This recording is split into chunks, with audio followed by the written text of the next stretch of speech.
All right, let's bring in Kari Lake, good friend of the show. Really, really good having you back, Kari. So, this whole agenda, the LGBTQ agenda, it's starting to insult so many people. And I'm thinking of Dan Cathay right now, who's all over the place trying to be diverse. He wants to, have people shine other people's shoes. It feels, Kari, like there's this war going on between the God and the godless in this country. And I'm also thinking about the Dodgers having the nuns of whatever they're called, the Sisters of Perpetual Indulgence. Is this a war for America's soul, God versus the non-God-fearing people, and who's winning? Well, there's definitely some kind of a war going on. I think it's, we've got globalism, also known as communism versus Americanism. We have this just strange onslaught of this just outrageous stuff being thrown in our children's faces when it comes to gender ideology and this craziness.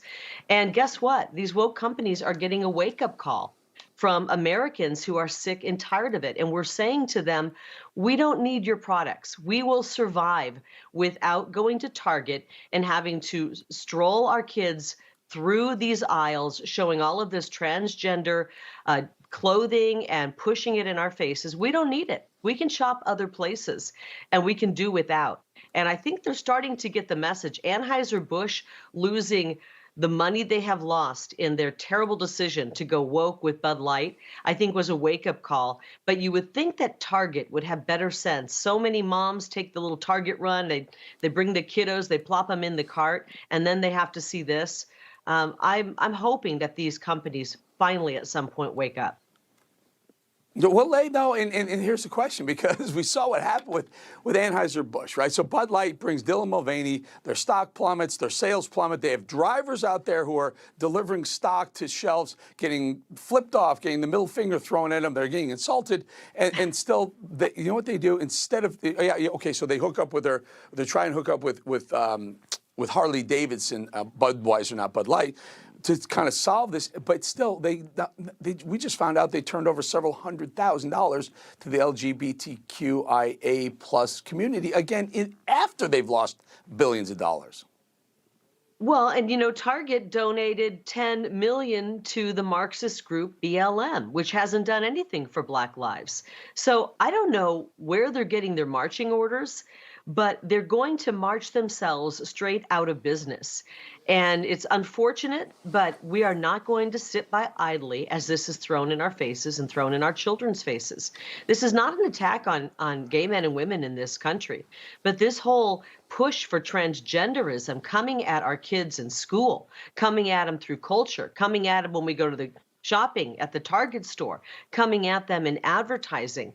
We'll just shut it all down. I know many moms and dads who say, we'll turn the TV off. Will you come back, though? Will you go back? Now, here's the question, and this is where I get hung up.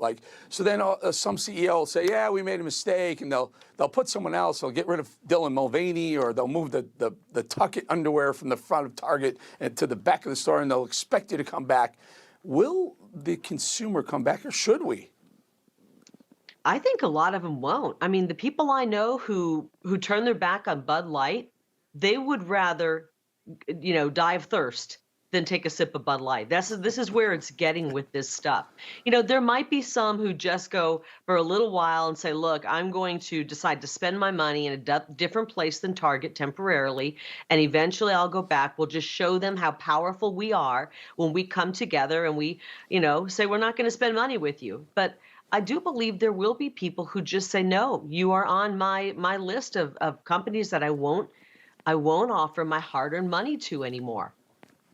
So allow me to take that one step further. This may be a tough question. And folks, I didn't prepare Kari for this at all.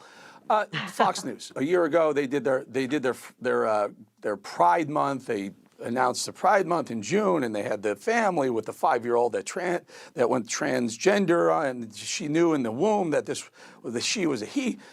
And then they fired Tucker, and no one has said why they fired Tucker yet. And it could be some of his theories on immigration, or whatever the point is. You were good friends of Tucker. Fox News will put someone else in that seat and expect the viewers to go back. I don't think they will. I think it's the same thing right now. This is Fox News' Bud Light moment. I think that Tucker Carlson had a brand of his own. And it was a brand of truth, honesty, and courage to talk about things that many networks don't want to talk about. I mean, he had the courage to talk about what we're talking about right now. He had the courage to talk about the 2020 election, the 22 election, problems there. And you don't just replace that with another warm body. You don't replace someone like Tucker.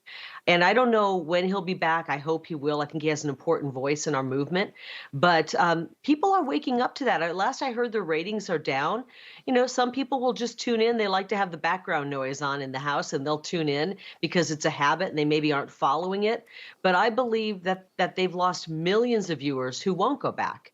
And especially when you start seeing some of these networks that you think are conservative, and I'm not just talking about Fox, other ones as well, and they don't want to cover the America First movement fairly. They want to trash President Trump. Those are the people, the America First patriots will not allow for that to happen. They will turn their back and they won't come back. So I think if they've lost I agree with you. viewers because of Tucker, they're gone.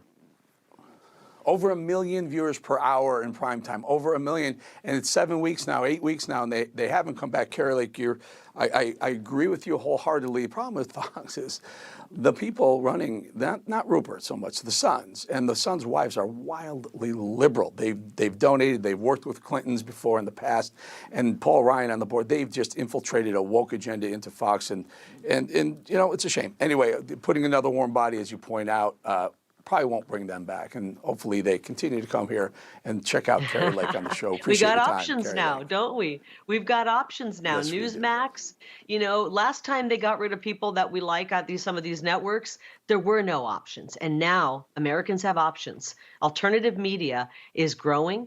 Newsmax is now here. We have ways to find information and find honest truth out there, and we don't have to go with what we were offered 4 and 5 years ago. Kari Lake, thank you so much. Thank you, Eric.